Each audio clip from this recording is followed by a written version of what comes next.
So we've talked about motives in music. And in music, the motive is the starting point. But as I mentioned, something must happen to the motive. So composers have presented us with these wonderful ideas. They stick in your brain, but they must be developed so that the musical story that the composer is telling may be completed.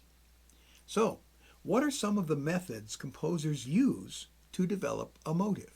One method is simply the repetition of the motive. Let's take a look at this Hungarian folk song by Béla Bartok. Here's the motive.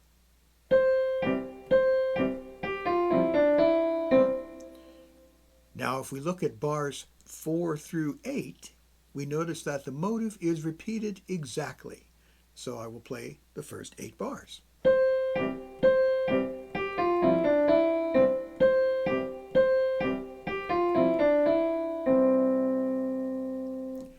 And so the motive is repeated exactly. Nothing has changed.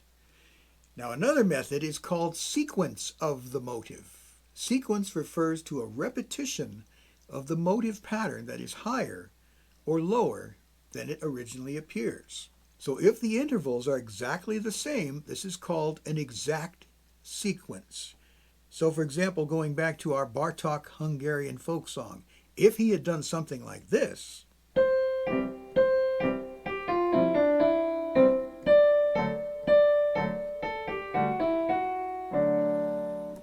he's repeated the motive, but he's moved it up a step.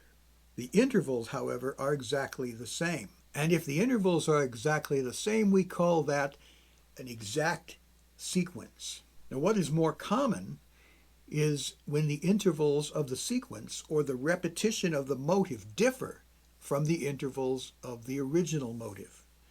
And so this is called a modified sequence. So for example, let's take something really simple like Happy Birthday. Here's the motive.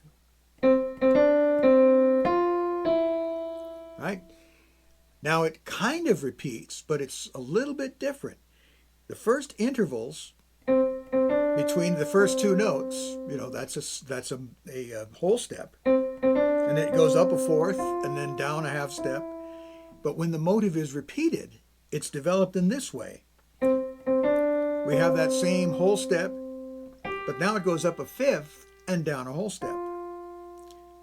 It's got the same rhythm, but the notes are slightly different.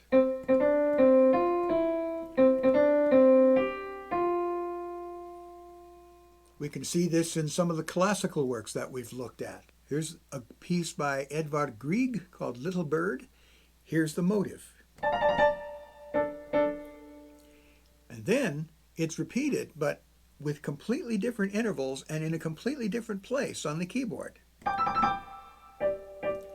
And so this one is actually, it's kind of a minor chord. And then the repeat of the motive, as it's developed, now it turns into a major chord. And so you play the 2 of them together.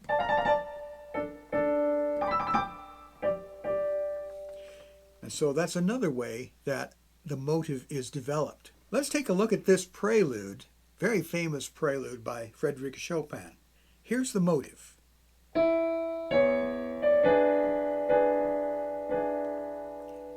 So there's the melody that he's using. And then it has the same rhythm, but it's like he's turned part of the motive upside down.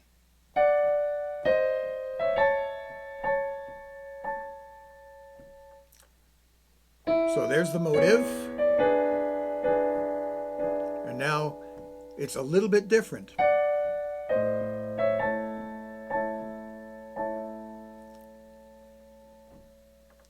If we go to this Sarabande by George Frederick Handel, here's our motive. And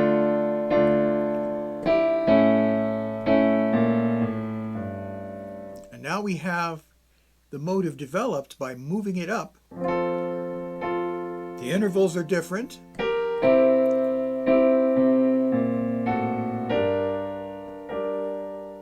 And really, this particular piece is a whole series of developing just that one little motive. You basically have the rhythm, and that same rhythm goes all the way through the piece until you get to the end. Those are all examples of a modified sequence.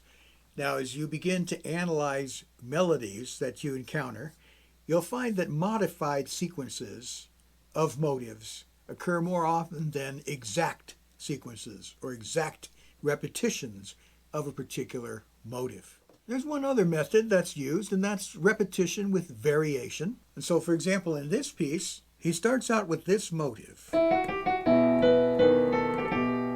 And then it goes to this.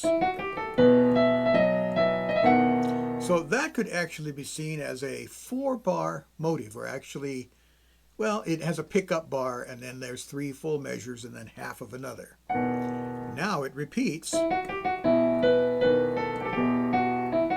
Here's the variation. So he repeats the motive exactly with a variation at the end. And so we could be looking here at a longer motive. Let's go back to the Hungarian folk song by Bartok. And what I'd like to do is we're going to play through the whole piece, and we will see how the motive that Bartok introduces is developed. And in fact, what happens is he introduces a motive, he develops it, he introduces other motives and develops them, and he basically uses a whole series of motives and developments and then ties it all together to create a unified whole. So I was going to talk you through it. Here's, remember, the basic motive of the piece. Now he repeats it exactly. Now he introduces a new motive. And then he repeats it with different harmonization, a different chord. And then another motive.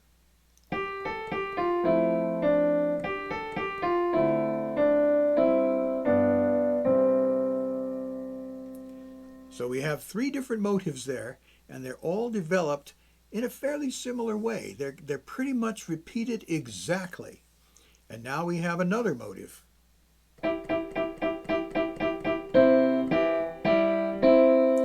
And then he repeats it, but in a different place with a different harmonization, but the same rhythm.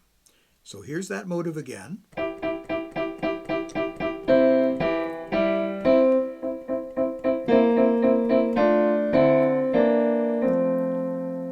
And then we have another motive. And then this one is kind of developed in a sequence.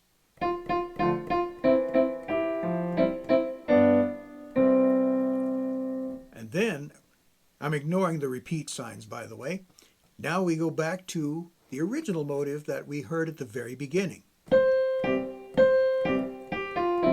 It repeats exactly the same. Here's our second motive. It's also repeated. Different chord at the end. And then here's another motive.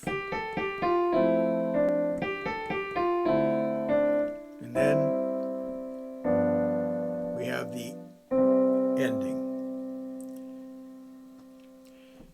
So you can see how Bartok took some basic motives, and they're based on Hungarian folk songs, obviously, and developed them, took several different motives, developed them all, strung them all together, and created this unified little piano piece. Examples of motive and development, it's all over the place. I mean, here's one of the most famous examples. I should have included this one earlier. You all know what this is. Right? That is a motive. That is one of the most famous motives in all of classical music. And what does Beethoven do with it? He plays it, and then he repeats it, but with slightly different intervals. And then that little da-da-da-da is just, it's all over the place in the development of that motive in the most famous symphony that Beethoven wrote. That's a classic example of a modified sequence. The intervals in the repetition of that motive are slightly different, but it's still a development of that motive. Incidentally, we're going to have some fun now with motives. I'm going to show you some fun ways to develop your own motives and help you write your own melodies. Thank you so much for watching. I hope that you have found this helpful and enlightening. If you have any questions or comments, please be sure to leave those in the comment section below. Please be sure to like this video and subscribe to the channel. That helps the channel a lot. I look forward to talking to you in the next one.